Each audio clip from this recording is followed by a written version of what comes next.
अथर्ववेदाला प्रचंड नावं आहेत आणि त्या सगळ्या नावांनी तो ओळखला जातो. इतर ग्रंथात त्याचे संदर्भ दिले जातात. काय काय नावं आहेत? अथर्वांगिरसी श्रुती, श्रुती म्हणजे वेद, तुम्हाला माहिती आहे.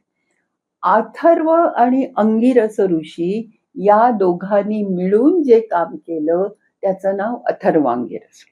दुसरं नाव आहे घोरांगिरस. घोर म्हणजे उग्र, भयंकर. आणि या अंगिरस ऋषींनी, आता आपण अथर्ववेदातली सूक्त जेव्हा बघू तुमच्या लक्षात येईल की काही काही सूक्त घोर म्हणजे भीती वाटण्यासारखी आहेत, म्हणून तेही नाव यांना पडलेलं आहे. क्षत्रवेद म्हणतात. क्षत्र म्हणजे क्षत्रिय, राजा आणि राजधर्म यांच्याबद्दलची अनेको सूक्त अथर्ववेदामध्ये आहेत. भिषग वेद असं म्हणतात. भिषक म्हणजे पुन्हा वैद्य, औषध देणारा.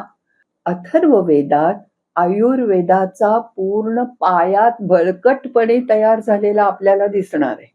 म्हणजे ब्रह्मवेद, कारण त्यात तत्वज्ञान आहे, क्षत्रवेद, घोरांगिरसी श्रुती, अथर्वांगिर, इतकी नावं याला आहेत. याच्यावरद तुमच्या लक्षात येईल की अथर्ववेदात विषयांचं वैविध्य ज्याला म्हणतो ते किती आहे.